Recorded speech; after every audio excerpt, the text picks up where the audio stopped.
All right, hello personal finance students. I'm touching base one more time before the financial fair on Wednesday. Just wanted to allow you to get a glance at what your budget sheet will look like before you just show up that day.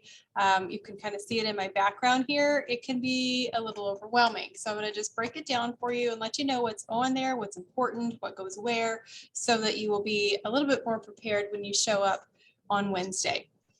First of all, you will show up at your designated time. Hopefully you received a slip from your personal finance teacher. If you haven't, please see them before Wednesday so that you know exactly what time you're supposed to arrive in the library for the financial fair on Wednesday.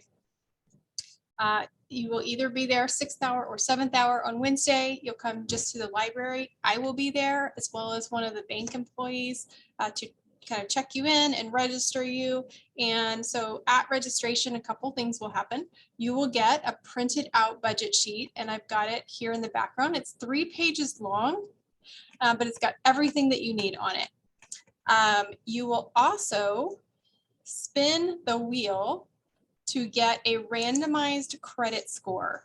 And that's going to go right here on this page where it says credit score range. You can see the ranges right here. I hope that you can see this okay. We've just kind of divided it into 5 categories of credit scores. So there's A, which is obviously the best, and that's a 680 or higher. B would be 640 to 679. You can see that there, it goes down from there. We have not given anybody a D or an E credit score range. Everybody will get somewhere in the A, B, or C range. And we have chosen to randomize that just as a way to make it fair. There's no way to know right now what your credit score is going to be whenever you finish your education and start working. And a lot of things factor into that, like how much of loans you have gotten, how much you have paid off on any kind of debt, if you have credit cards open, whether you've made payments on time, whether you've made payments to your utilities and your housing on time, things like that. And those are just things that we can't quite predict. So just to try to make it fair, we've randomized it. That will happen at registration. You'll spin a wheel to get your credit score range, and someone will write that on there right there, just an A, B, or a C. That will factor in to some of the booths that you will see at the financial fair. For example, insurance. Insurance has to do with your credit score, and they will look at that and you'll pay accordingly. Don't worry about it if you randomly get a C for your credit score. You are going to have to pay a little bit more in the simulation, but just learn from that and know how much more it will cost you if you don't take care of your finances in a way that's going to give you a low credit score. But hopefully it won't affect you so drastically that you're going to come out with a negative balance at the end of the simulation. On this sheet, I'm just going to kind of walk you through what's on the first page. So over here on the right side, you'll see your name will be on there. It will be printed, and your career, your starting job in your chosen career will be listed right there, as well as your annual salary. Now, some of these are going to be different than what you put in your survey. I went through, and anything that I thought wasn't necessarily realistic, I looked it up. I tried to make sure to get accurate information. And so you might see that you're starting out with a salary you were hoping was going to be higher. Well, we're trying to be as realistic as possible. When you first start out, you're not going to have your dream job. You're going to have a starting job, and you're going to be at the low end of the pay scale, most likely. You'll work your way up. You'll prove that you're a worthwhile employee. You'll get raises. You'll get promotions if you work hard and do your job well. But we are just trying to replicate what you can expect at the very beginning. So that's where those amounts have come from, and also just the career choices. Sometimes I tweaked those a little bit just to make sure that I was getting the most accurate information. And I apologize up front if I gave you something that you really weren't wanting. Try to just make the best of it for the financial fair simulation, and know in your mind that it's not correct. And I'm sorry. Okay, so also on this first page, you'll see your typical deductions from your paycheck. That is your taxes, federal, state tax, FICA tax, Medicare, health insurance premiums, and contributions to your employer retirement plan. Those are all based on percentages of your annual salary or of your monthly salary. In this case, the annual salary for this person was $35,000 a year. And we just divide that by 12 to see how much would you make in a month, minus all of the deductions, and then you receive your take-home pay or your net pay. In this case, this person has $2,095 to work with each month. So that was kind of where you're starting from each month. In addition, this person has $36,000 in student loans. And let me show you how that has been factored. This is something that the bank put a lot of thought into, trying to make this general but fair. And obviously everybody's situation in reality is going to be a little bit different. You don't know how much you're going to get in financial aid and scholarships and help from parents or other relatives, etc. And every school is different, but they basically just separated it. If you were going to school for 0 to 2 years, we're assuming that you're going to get 65% of that kind of paid for in some other way, scholarships, etc. And you're going to have to finance or get a student loan for the remaining 35%. And we're also generalizing how much each year of education is going to cost you. And that's assuming tuition, room and board, things like that. 3 to 4 years of school, you're going to have to finance a bigger percentage of that. 5 to 8 years of school, a bigger percentage of that. And so lots of technical stuff going on there behind the scenes, but I just want you to know that that has been well thought out and tried to make as general as we can, just to give everybody an even playing field. All right. Also on this page is going to be your beginning checking account and savings account balances. So they have given you a percentage of your net monthly income in cash here to start with, because realistically, you're going to have some cash, I hope, starting out so that you can pay for things like deposits on housing, down payments on a car, maybe things like that. Maybe even purchase some furniture initially. And so they've assumed 35% of your monthly income for your savings account and 15% for your checking account. Now this section you can use this cash during the simulation. And there's some options right here for types of things that you might use it for, but you do not have to use it for these things.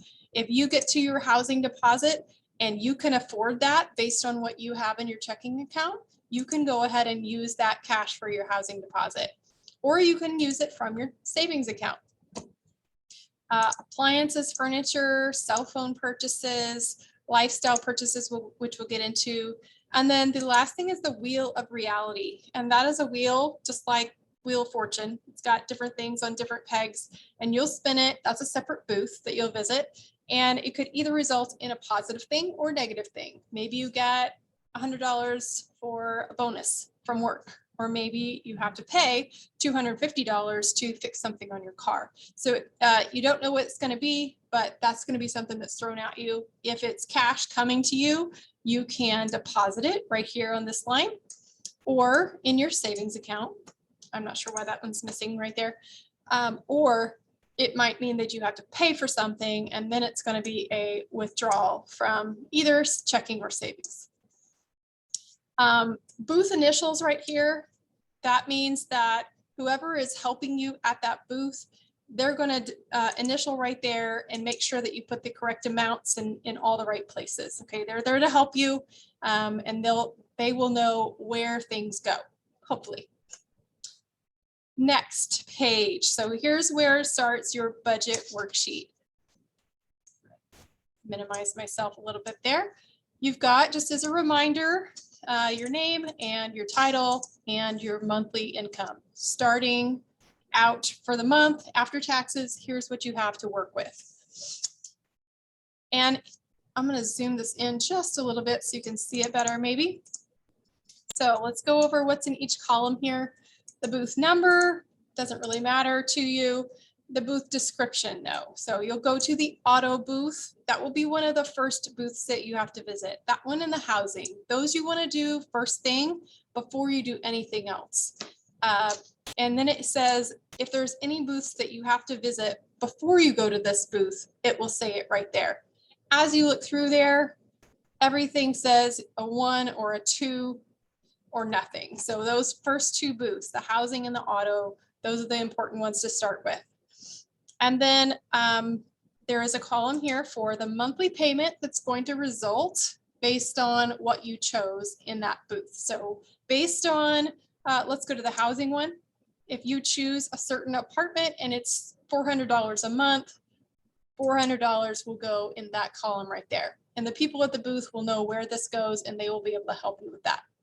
Now, if there is a one-time fee, for example, in the housing, you will have a deposit that you have to put down at the very beginning of renting that apartment. That's a one-time expense. It's not something that will happen every month. That will go in this column. If I have a roommate, should I bring them? A few of you have set up a roommate that you're going to be completing this with, and it says right there whether or not they need to be there at the specific booth. So you don't have to consult your roommate based on your car purchase, but yes, you need to consult them based on your housing purchase. Next column, the booth choice description. So at each booth, there will be a number of different options that you can choose, like different vehicles or different housing experiences or lifestyle choices, etc. That choice will be written right there, and that will help the employees at other booths to know how to consult you in whatever way is appropriate. The booth worker will initial here, and you need to have an initial by a booth worker at from every single booth, and they will know that. And then there's just an explanation of the booth. So if you're not sure what this means, that will be there just to help you.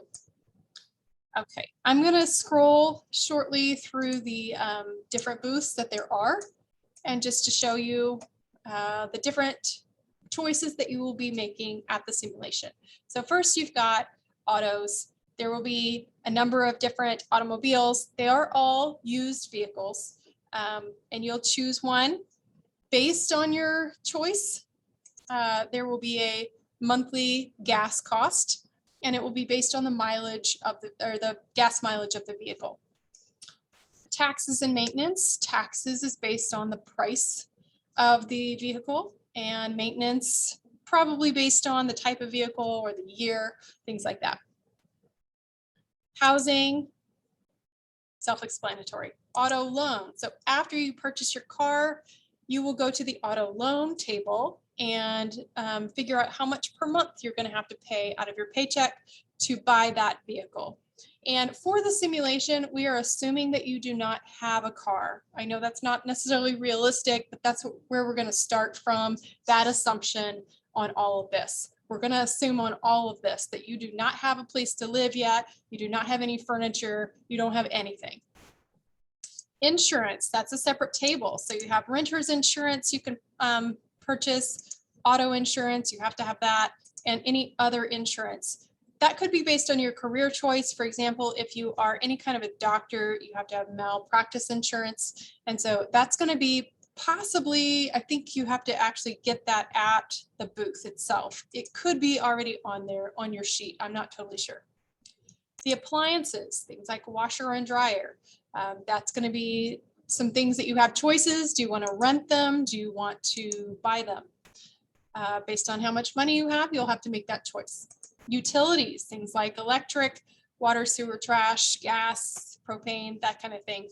That's a separate booth that you'll have to visit. And those purchases will be based on what type of housing, whether you have a roommate, things like that. Food, this is based on if you like how many times a week that you might want to eat out, and then they've just given some generic costs. That one's a pretty quick one. You just mostly have to decide how often you want to eat out. Furniture. So you have to have a certain amount of furniture. You have to have a bed, you have to have a chair, table, stuff like that. But then it's up to you whether you get more furniture than what's required. And if you've got the money and if you're making good money, maybe you want to go ahead and purchase those things. Try to do as close to reality as you can. The worst thing that's going to happen on this is that you get to the end and your pretend money is gone. You've learned, hopefully, through the experience, what you can and can't afford with the type of job that you're planning to have. I think also on the furniture, you have a choice of whether you want to rent furniture or purchase it outright or get a loan, I think through the store, like a store loan. I can't think of the word, whatever. Wheel of reality, I already mentioned that, could be positive or it could be negative. Clothing, so based on your career choice, you may have to purchase uniforms, you might have to have a professional wardrobe, or you're just going to have casual clothing that you have to buy. So that's based on your career choice. You do, I believe, have to purchase a cell phone and you have to pay cash for that cell phone. So that one's in the one-time expense column. And you have to get a cell phone plan. So we're going to assume you're big britches now and you're not going to stay on your parents' cell phone plan forever. Also, I think you have to get internet service, but then other lifestyle choices are optional. I believe with the electronics, you have to buy a TV, but then there are some options. So fitness, do you want to have a fitness club membership, things like that? Do you want to include, or how much do you want to include for hair, nails, and spa treatments, things like that? Do you want to have a pet? That's a separate thing entirely, and you'll definitely want to do that one with your roommate if you have one. Some rental places are not going to allow pets, so that can factor in as well. And then if you get a pet, you get to choose your pet. How much you're spending on the pet is part of the options. And if you want to, and then there's like a monthly fee. So like food, vet expenses, shots, things like that. And then entertainment, so sports events, concerts, clubbing, whatever it is that you think you want to do, all of that stuff is in there. And then this is not a booth, but your student loan payment is factored in right here. Remember, this person had $36,000 in student loans, so that's going to equate to $200 a month in payments just to their student loans. That will be automatically filled in for you, as well as the professional fees. I think that one will be filled in for you. And that's like if your job requires a certification or licensure payment on a monthly basis, or if there's a one-time fee for it, that will automatically be filled in based on your chosen career. Additional savings, that's another booth that you can choose to put aside more of your paycheck towards saving for retirement or whatever. That's something that I don't know if that's required. I don't remember. You'll find out on Wednesday. And then the part-time jobs. And this one says you must see your financial counselor first. So after you've gone through all the booths, there will be bank employees kind of wandering around and they will help you to add all this up, subtract in the, you know what I mean? And they'll make sure that you're adding everything correctly and whatever. If you come up with a negative balance at the end, you have no money left, or you have negative money left, they will help you to know what you need to do about it. So some choices: get a part-time job, and that's another booth that you can visit, but you want to know what your ending balance is before you do that. Or you may have to go back to one of the booths and make a different choice so that in the end, you have at least 0 left at the end, and hopefully a positive number. So you will turn in your packet, your budget sheet, to either me or your personal finance teacher at the end, and they will verify that you have at least a 0 balance, and then you're done. And if you need any help along the way, I will be around, and Mr. Barnes and Ms. Rogers will be circulating, as well as several bank employees. Just look for someone with the Progressive Ozark Bank logo on their shirt, and they will be happy to help you. Let me see. I think there was a couple other things I wanted to mention. Here's just kind of some to-dos. You want to start out at registration to receive your worksheet. Be sure to visit each table. Be sure to listen carefully and review your options at each table to avoid repeat trips. Once you visited all booths, proceed to the student work area. Balance your budget to a positive number. Ask someone in Progressive Ozark Bank shirt if you have a question.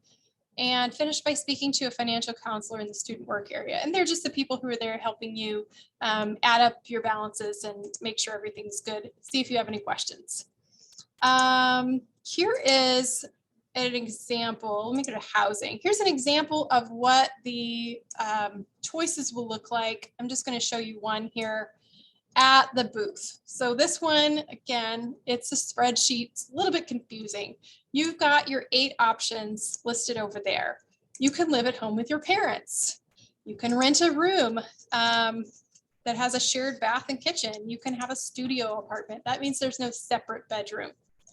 1 bedroom, 2 bedroom, 3 bedroom, or houses. And then they give you the monthly rent right here. They say whether or not your utilities are included, or if just electric is included, or if just gas is included. Those are on there. And then over here, security deposit that you would have to pay. If you're living with your parents, hopefully they're not going to charge you a security deposit.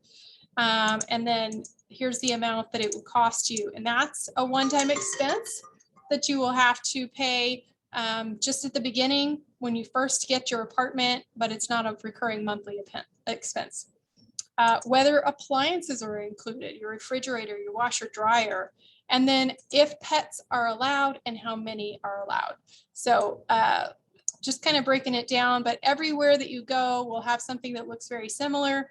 The people who work at the booth will walk you through everything that is at that booth. Just take your time. You'll be fine. After you visit those first 2 booths, the auto booth and the housing booth, you can go to any of the other booths in whatever order you want. So just look for one that doesn't have as long of a line.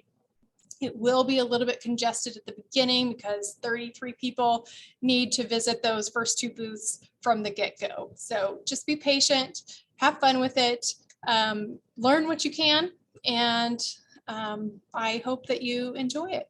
See you later.